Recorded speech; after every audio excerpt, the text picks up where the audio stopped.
Il est 8h44. Vous voulez rire un peu avec nous? Garez-vous si vous êtes en voiture. Il vaut mieux. Non, mais j'aime bien l'image de la personne qui passe garée maintenant pour rire. Riez avec nous. Nicolas Canteloup, la revue de presse, et Julie.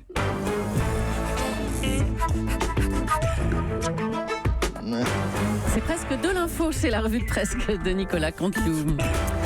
Et on commence avec le rappel du titre principal de l'actualité avec Nikos. Salut à tous, salut à toutes qui est en train de faire des créneaux. Le titre Surround du Morning est politique. Oui, vous l'avez compris, c'est cette énorme surprise du remaniement. Le remaniement a eu lieu, vous le savez exactement, il y a 23h34 minutes et 27 secondes. Et tenez-vous bien, sur les 8 nouveaux ministres, nous tenons l'information de Jean-Michel Apathy, aucun n'a encore démissionné. C'est fou, ça marche, ça tient bon, à bout de July. Ah bah oui, ça tient. Salut, à bientôt. On a vu les images tourner en boucle. La police a procédé à une perquisition au domicile de Jean-Luc Mélenchon. Monsieur Mélenchon, bonjour, ça va mieux qu'hier? Mais qu'est-ce que ça peut te foutre? C'est de la police. Ne me touchez pas, madame. Madame, ne me touchez pas. J'incarne la République. Laissez-moi rentrer dans mon local, madame. C'est le vôtre. J'en ai rien à foutre. Il est encore sous le choc. Poussez-moi, poussez-moi. Allez, sous le choc encore, hein, Jean-Luc Mélenchon ce matin. Alors, comment s'est passée cette perquisition? Devine, mal, forcément. J'étais victime, tout le monde l'a vu, de victime de violences policières de la part d'une ministre politique. Une perquisition fasciste, disons-le, une rafle de mes affaires personnelles. C'est une méthode, je vous le dis, monsieur Aliagas, dégueulasse. Mais ils ont pris quoi comme affaire personnelle? Ma collection complète des œuvres de Karl Marx, un poster dédicacé, dédicacé de Georges Marchais, et mes DVD érotiques du front de gauche. Des DVD érotiques du front de gauche? Mais c'est quoi ça? Mais qu'est-ce que vous en avez à foutre? C'est quoi ça? Des films? Oui, c'est des films, Les Insoumises, Notre-Dame-des-Glandes, voilà. Ça n'a pas d'intérêt. Ça n'intéresse que Aliagas. On n'a rien à foutre. On n'a pas à me prendre mes documents privés. Je le dis, nique la police, nique la justice, nique le procureur de la République. Gilet pare-balles ou pas? Attendez, les DVD. C'est Les Insoumises ou Notre-Dame-des-Glandes. Allez, répète à l'antenne. Fais monter l'audience, vas-y. Je vais me gêner. Allez, à bientôt, Jean-Luc Mélenchon. Bon courage. Christophe Castaner est donc ministre de l'Intérieur. Qu'est-ce que vous pensez de votre successeur, Gérard Collomb? Écoutez, malheureusement, je le savais, je l'ai toujours su. Voilà, c'était lui. C'est-à-dire? Écoutez, Emmanuel m'a toujours dit qu'il n'y avait rien entre lui et Castaner, mais aujourd'hui, leur amour éclate au grand jour. Oh, quelle déception. Je l'entends encore, Madame Bouchard, me dire mais non, Gérard, c'est juste un ami, Christophe. Mais non, Gérard, entre Christophe et moi, il n'y a rien, tu te fais des idées, Gérard. Et en fait, j'étais cocu. Oh, n'exagérons rien, mais c'est quoi ça? Cocu lui aussi. Tout le monde est cocu dans cette République de merde. Non, Gérard Collomb, merci vous pensez... de cette solidarité, cher Jean-Michel Mélenchon. Vous pensez que... Jean-Luc, oui, Jean-Michel. Je l'ai dit Jean-Michel parce qu'il y avait Jean-Michel Apathy devant moi. Oui, il y a toujours des excuses. Nico, attention. Vous pensez Tu me tutoies pas. À qui parle celui-là? Mais je l'ai par balle, Aliagas, parce que vraiment je passais. Calmez-vous, monsieur Mélenchon, calmez-vous. Gérard Collomb, vous pensez qu'il va être un bon ministre, Christophe Castaner? Écoutez, on lui a mis, je l'ai constaté, un surveillant pour éviter qu'il fasse trop de bêtises, parce que, disons les choses, il n'y connaît rien. Oh là.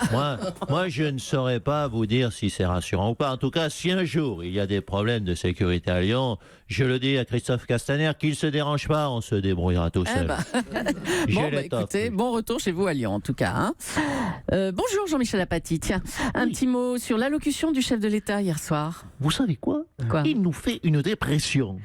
Vous l'avez vu hier soir, triste, éclairé à la lampe de chevet. Il manquait que la marche funèbre derrière lui. Je cite les phrases du président. Le monde se fracture, les frachos sont partout. Jean-Marc Ayrault, je vais vous dire, Jean-Marc Ayrault, c'est Cyril Hanouna à côté de lui. Attention Julie, chers auditeurs, je vais insulter Macron, le président de la République, en direct sur l'antenne. Vous êtes prêts? Qu'est-ce qui se passe? Qu'est-ce que vous allez... Tellement il était chiant, on aurait dit Hollande. Quelle insulte. En tout cas, Emmanuel Macron est désormais à la tête d'un gouvernement où ses plus proches et plus fidèles lieutenants sont au poste clé. Aucune tête ne dépasse. Hein. Alors effectivement, c'est une bonne analyse. On est dans le cadre d'un gouvernement où les ministres sont très obéissants, très dociles. Le président gardera, on l'a compris, la main sur tout. C'est presque un gouvernement, je dirais, de marionnettes. Attention. Et voici le Macron Show avec Castaner et puis Gouraud, Bruno Le Maire et Marc Fesneau. Ce sont tous des rigolos. Bravo. Et 15 jours de travail, 15 jours pour prendre ce gouvernement de Moped Show avec rente en plein à l'intérieur. J'ai bien le droit de rigoler un peu, vous en conviendrez. Eh ben merci Jean-Michel, à bientôt. On reçoit maintenant le nouveau ministre de l'Intérieur, Christophe Castaner. Bonjour.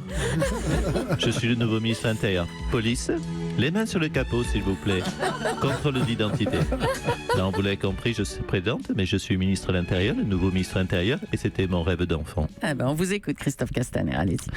Bonjour, monsieur le ministre de l'Intérieur, s'il vous plaît, madame Julie. Alors, oui, car je suis désormais, vous l'avez compris, ministre de l'Intérieur, suite à ma nomination, pardonnez-moi, au ministère de l'Intérieur par Emmanuel Macron, qui cherchait un ministre de l'Intérieur et qui a considéré que j'étais digne et que j'avais les capacités d'être ministre de l'Intérieur. Alors, monsieur le ministre de l'Intérieur, vous vouliez ce poste, hein, visiblement. Pourquoi ?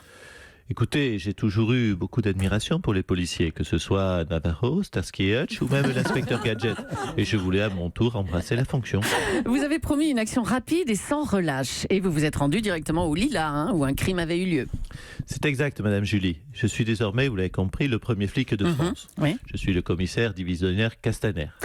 Castaner, dans lequel vous aurez noté le mot castagne. Ma première décision a donc été de mettre un blouson en cuir, un gyrophare sur ma voiture et d'aller dans les banlieues chaudes. D'ailleurs, attendez, j'ai un message à passer, si vous le permettez. Allez-y. Alerte à toutes les unités ici, Zébra 3. Je suis en interview, restez en stand-by, s'il vous plaît. Attendez, qu'est-ce que vous faites là ? Bon, écoutez, je reste en lien avec les voitures de patrouille. Pardonnez-moi. Alerte à toutes les patrouilles. Le suspect est un individu d'environ 1,75 m, vêtu d'un pull rouge. Restez prudent, code 12, code 12, code 12. Alerte jaune. Mais ça veut dire quoi tout ça ? Oh, écoutez, rien du tout, mais j'ai toujours rêvé de dire cela à l'antenne. Avec une CB, je l'ai vu dans Commissaire Moulin, je l'ai vu dans Navarro, je l'ai vu dans Inspecteur Gadget. Je trouvais que ça faisait assez classe et dire qu'il y en a qui doutent de ma capacité à rentrer dans la fonction. Ah bah il y a peut-être de quoi quand même. Hein. Je suis pleinement investi. Merci monsieur le ministre de l'Intérieur. Parlons maintenant de l'arrivée au ministère de la Culture de Franck Riester, un homme de droite qui a soutenu Bruno Le Maire aux primaires de la droite pour les dernières présidentielles. On va en parler avec Bruno Le Maire. Bonjour. Bonjour. Bonjour chère Julie, bonjour Nikos, bonjour les Bonjour, sous-fifs. monsieur le ministre. Oui, bonjour les filles, vous êtes charmantes toutes, Merci. autant les unes que les autres. Ça vous dirait que je vous conte des poèmes allemands un soir après le travail Non, sans Non, façon, hein, on merci. parle pas la langue, hein, laissez tomber. Parlez-nous plutôt de Franck Riester à la culture. Écoutez, c'est une formidable nouvelle. D'abord parce que Franck Riester est un homme remarquable. Oui, enfin, on attendait plutôt une femme hein, pour le poste. Oui, c'est vrai. Ben oui. Donc ça ne marche pas à ce niveau-là. Mais Franck, au-delà de tout, est un homme de droite. Et vous savez, tous les acteurs de la culture en France sont... De gauche. À flûte, oui. Oui, ça ne marche pas. Mais en tout cas, Franck Riester, je dois le rappeler, a été maire de Coulommiers pendant 10 ans. Oui, maire de Coulommiers. Et quelle ville représente mieux la culture que Coulommiers? Bah, à peu près toutes, hein, toutes les autres. Ah oui. Ah ben merde. alors, oui. Oui, bon, bah, écoutez, qu'est-ce que vous voulez que je vous dise? La nomination de Franck Riester à la culture est une formidable nouvelle parce que c'est le seul qui un jour a cru en moi. Voilà, c'est une formidable nouvelle pour moi, pas spécialement pour la culture par contre, mais pour moi c'est une vraie nouvelle. Ah bah, c'est bien de l'avouer. Toujours sur la nomination de Franck Riester à la culture. On va accueillir... Oh putain, c'est nul. J'étais l'homme de la situation pour être ministre de la Culture. Patrick Sébastien, mais enfin vous vouliez être ministre de la Culture. Ouais, Juju, alors le timing était parfait. J'étais libre, j'avais plus de boulot. Oh putain, si j'avais été ministre, je te nommais patron de France Télé. Je mettais Hanouna à l'intérieur et Delphine Ernotte à l'extérieur. Allez, ça dégage la folle. Oh putain, ça aurait été génial. Quel con ce Macron. Bravo Nicolas Canteloup, bravo. Et puis vous m'avez rappelé des souvenirs, je pense que nos auditeurs aussi. Zébra 3, ça vous dit quelque chose? Ben, c'était ça. Starsky et Hutch. Ah, Oui, ça pourrait être, monsieur Castaner, votre hymne de campagne en vue des européennes. Vous allez en avoir besoin. Effectivement.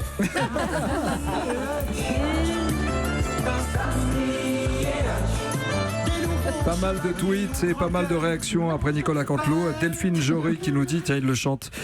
Quand tu es en voiture et que tu écoutes Canteloup, il te suffit de regarder le visage des autres conducteurs pour savoir s'ils écoutent ou pas la même radio que toi. Eh bien oui, c'est Europe 1 qu'il faut écouter. Mais tout le monde écoute Nicolas Canteloup. Merci beaucoup.